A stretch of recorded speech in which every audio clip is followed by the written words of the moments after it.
Well, I went to graduate school and got an interesting but somewhat sometimes useful degree, and most of the time just really expensive, a degree in storytelling, and so I thought I would do that this evening. There is an Ethiopian proverb that also sort of is very similar to a Bible verse that says that out of the overflow of the heart, the mouth speaks. And every year around this time, when it starts to get a little bit chilly outside and there's kind of a nip in the air, my heart just starts to yearn for just a little bit of a shiver. So I thought I would share a scary story with you. Josh and I went to graduate school in East Tennessee, otherwise known as Appalachia. And I think that we agree that the thing that we miss most about East Tennessee is the mountains. Because sometimes we would just take off and drive up in the mountains and drive around until we got lost, which generally meant that we were driving on a dirt road in Josh's little Kia. Not smart. Until we would see log cabins with no electricity and people still living in them with, outhouses in the back. And while I was in graduate school, I heard a really great story about just such a cabin. There was this older woman and her son, who was not young himself, who lived in one of these cabins. And it just so happened that they kept very good care of this cabin. It was beautiful. But the day his mother died, that man let that cabin just go straight to rot. And folks said it was the most shameful thing they'd ever seen in their lives. And a lot of people wouldn't go up there and even talk to him, which suited him just fine. Because, to be honest, people always seemed to think he was just bashful, but really, he just didn't like people. He was mean and nasty and lazy. And he liked living alone on the mountain with nobody up there to talk to.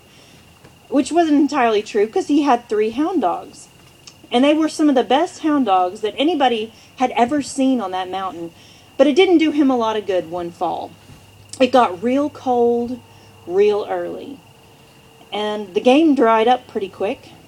And his cupboards went just about bare. And one night he went to his cupboard and he looked in there. And all he found was a little bit of coffee, some cornmeal, and some beef jerky. And he thought, oh no, now I'm going to have to go down the mountain to the general store. So he fed his dogs the beef jerky, made himself some cornbread and some coffee, and cozied up in front of the fire and got ready to go to bed so he could make the long trip down the mountain in the morning. Well, it started to get dark, and he was sitting there in front of the fire, and he looked over and he happened to notice something. You see, there was this great big hole in the floor, one of the more shameful things he'd let happen to that cabin. And sticking its head right up through that hole in the floor was a creature with red eyes and gray matted fur and tufted ears like a bobcat, but a squashed up face. And it was about the size of a small dog, and he'd never seen a creature like this before. So he tossed a little bit of cornbread to see if it would come up in the house a little bit more so he could get a better look. And it did. It climbed up through that hole, and it sat down on its back legs like a squirrel. And while it was sitting there eating the cornbread, it pulled its tail up behind it. And that tail was 20 feet long if it was an inch. The old man thought it was his lucky day. Real slowly, he started to lean over to the wood pile to pick up his axe. He was thinking, maybe I won't have to go down to town after all. Maybe I'll just catch that creature. I bet I could live for a week off of that. Well, as soon as he got his hand on the axe, he made eye contact with those red eyes. And that creature scurried immediately back to that hole. He knew exactly what he was thinking. The man was fast, but he wasn't quite fast enough. He got there just in time to chop off that 20-foot tail. And the creature got away. Well, the old man could hear him out there squealing and squealing all the way out into the woods. But he wasn't disappointed. The tail was pretty long and it was pretty meaty, and he thought, I could make a good stew off this, and I could live for at least a couple days. I could put off that trip down the mountain, which didn't sound too fun to him anyway, since it was pretty snowy and cold outside. Well, the next morning, that's just what he did. He made a stew out of that tail. And don't you know, that man ate the entire pot of stew. So that night, it started to get dark, and he got tired real early. His tummy was full, and he was ready for bed. So he went and crawled in bed early, pulled his mother's quilt up around him, piled those hound dogs on top of his bed for extra warmth, and he cozied down in his bed. And he started to drift off, and that's when he heard it. Tailypo, who's got my Tailypo? Well, at first, he thought maybe it's just the wind on the mountain, because sometimes you hear funny things up on the mountains at night. So he just kind of rolled over and snuggled down and got real still, and then he heard it again, even closer. Tailypo,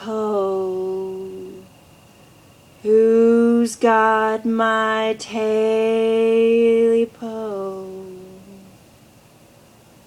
The man thought that was awfully odd. He didn't know anybody who lived close enough that he could really hear up on the mountain this time of the year.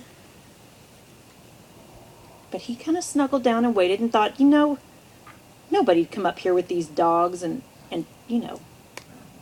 it'll be all right. Well, then he heard it again on the front porch. Tailypo, who's got my Tailypo? The old man thought, this is ridiculous, and he sent his dogs out through that hole in the floor, because it was a pretty big hole, and they took off, yelping and crying and whining the way hound dogs do after whatever they could come after. And the old man snuggled down in bed, and he kind of smiled and sneered a little bit to himself and thought, well, that's the end of that. I don't have to worry anymore. And he listened for a little bit till he couldn't hear the dogs anymore, and he went off to sleep. Well, sometime in the night, he woke up. And it was pitch dark because the fire had gone out in the stove. And the dogs weren't back, so he was a little bit cold. And then he heard it. It was the thing that had woken him up. It was a scratching on the north side of the house. And it moved down the side of the house, and the scratching moved to the east side of the house, and then it moved all the way down the east side to the south side of the house. And then it moved under the house. And underneath the floorboards, he could hear some claws on the underside of the wood moving toward that hole in the floor. And then he didn't hear anything. Now, the fire had gone out, and it was awfully cold up on the mountain that time of year. But he was shivering, not from the cold, but from terror. The dogs hadn't come back. And then he heard a very slight squeak from the bed springs at the end of his bed, and he felt some weight there that he didn't recognize. And slowly he could feel it coming closer, and then he heard, Tailypo, who's got my Tailypo? You do! I knew that. Well, folks don't really know what happened after that. Some really kind folks went up the mountain to check on him after a few weeks, and when they hadn't seen or heard from him, there was a break in the snow, and when they got up there, all they found left standing of his cabin was the chimney. There were bits and pieces of wood everywhere, but they didn't find hide nor hair of his dogs or him. And folks still say that sometimes up on that mountain you can hear late at night, especially when it's awfully cold outside, Tailypo, I got my Tailypo. And that was the end of that.